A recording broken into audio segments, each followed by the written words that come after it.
శ్రోతలకు కథాలహరికి స్వాగతం. ఈరోజు మీ ముందుకు తీసుకురాబోయేది దినకరుడు అనే ఒక మంత్రి కథ. ఒకరోజు రాజా విజయేంద్రవర్మకు ఒక సందేహం వచ్చింది. వెంటనే తన మంత్రి దినకరుణ్ణి పిలిపించి, దినకర, మనుషుల్లో ఏ ఒక్కరూ ఆలోచన ఒకలా ఉండదని అంటారు, అది నిజమేనా అని అడిగాడు. అందుకు దినకరుడు, రాజా, ఈ విషయంలో ఎంత నిజముందో తెలియదు కానీ మీరు విన్నదానికి పూర్తిగా భిన్నంగా తెలివైన వారంతా ఒకేలా ఆలోచిస్తారనే నానుడి కూడా ఉంది, అది వినలేదా అని అడిగాడు.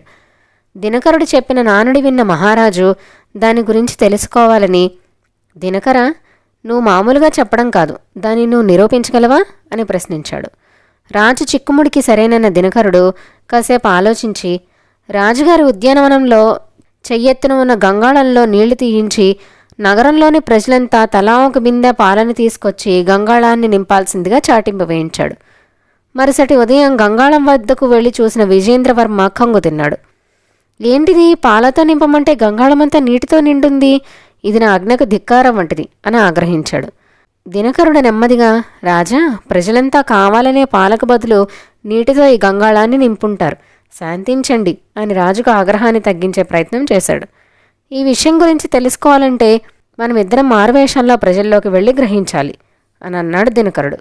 అలాగే ఇద్దరూ నగరంలో పర్యటించసాగారు. మొదటిగా ఒక ధనవంతులైన వ్యాపారి ఇంటికి వెళ్ళి ఆ వర్తకుడితో తమను తాము పరాయి దేశపు యాత్రికులని పరిచయం చేసుకుని ఇలా మాట్లాడుకోసాగారు.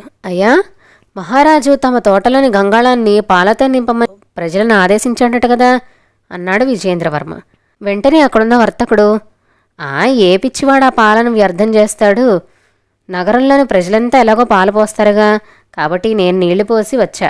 అన్ని పాలల్లో నేను ఒక గ్లాసు నీళ్లు పోస్తే నీరు పోసినట్టు ఎట్లా తెలుస్తుంది, అయినా ఇది మన ముగ్గురు మధ్యలోనే ఉండాలి సుమా అని అన్నాడు.